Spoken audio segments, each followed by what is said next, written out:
What's up, guys? Welcome to your 15th Android tutorial for the new Boston. Again, my name's Travis. Welcome back. What we're going to do in this tutorial is basically finish up our splash activity for the most part and kind of use this thread so you guys get kind of familiar with the layout that we have set up here. Again, a thread looks for the run method, and then we're going to try to do something. If it can't do that or it messes up, we're going to catch the exception, and then we have this one last method that we can use for whatever we want. So let's get our activity going. Again, we want our activity basically to pause for 5 seconds, and we can use a method from the thread class again called sleep, and that'll allow us to just pause our thread and not do anything for however long we want for the most part. And the method is pretty easy. Just sleep like this, and what goes within its parameters is basically how many milliseconds we want it to sleep. So we're going to say 5,000 milliseconds, which is equal to 5 seconds. A little conversion lesson for you guys. You get an added bonus with this Android series, so there you go. So now our application is going to sleep for 5 seconds, and what this catch exceptions, if it can't get the or if there's an interrupted exception of some sort, we're going to catch that. So we define that interrupted exception variable, or I'm sorry, that's the type of exception we're looking for, and we named that E. So within here we can do the standard, for the most part, catch, and that's just print stack trace. Again, you guys don't really need to know what that does. It basically just kind of throws it around. It doesn't really matter. That's for debugging. Hopefully your application will run perfectly. We won't have to worry about the exceptions. But basically all I just wanted you guys to realize is we named this variable so we can use that variable within the case for the most part. Probably doesn't make sense, sorry. So basically now our application sleeps for 5 seconds, and how are we going to start our new activity is what the question is. And where are we going to do that? Well, we could do that right below the here.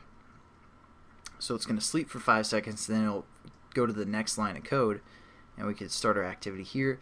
But just to use the framework of this thread for the most part, we are going to do it within our finally bracket. So after it gets done trying everything within these brackets, it's going to go to this finally bracket. And to start an activity, it's pretty simple. There's a few ways you can do it, but the method is called start activity. I believe that's from the activity class, and yeah, it's from the activity class, so we can use that because again we're extending the activity class.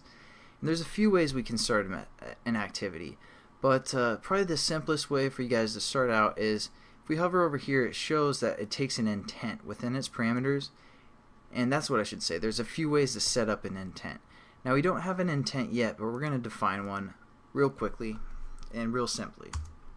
Same way we make any other type of variable, we define the type, which is going to be intent, and and basically then we give this intent a name.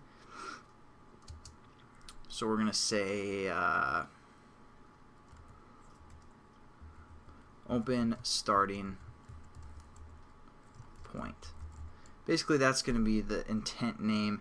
Again, you guys can label that whatever. We need to import intent so we can use its sweet methods. And we're going to set this equal to new intent.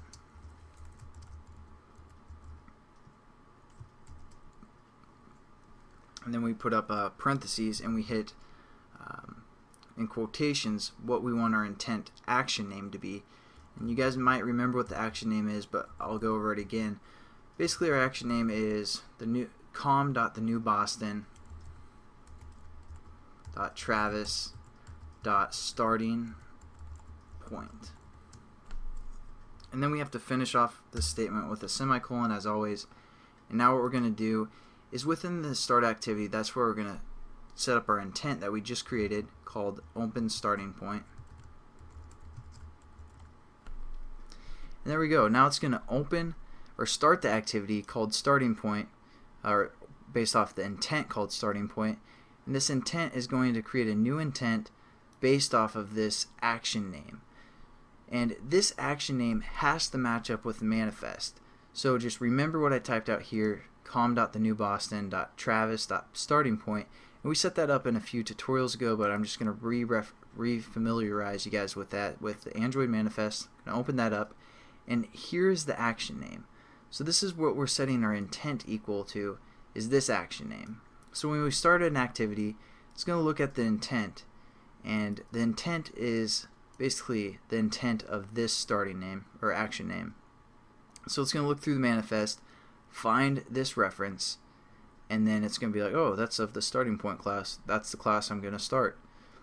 So that's kind of how it works. So again, this reference has to be exactly the same as the reference we created in our splash activity right here for intent. Otherwise, you guys will get an error. It's always good to kind of check your program and make sure it works every so often, so you guys save yourself some time with the errors. So I'm just going to do that real quick, make sure activity works, runs for 5 seconds on the splash, and then opens our starting point class. And there you go, voila. Thanks again for watching, guys. Hope you guys enjoyed the tutorial, learned something new, and I'll catch you guys in the next one. Have a good day.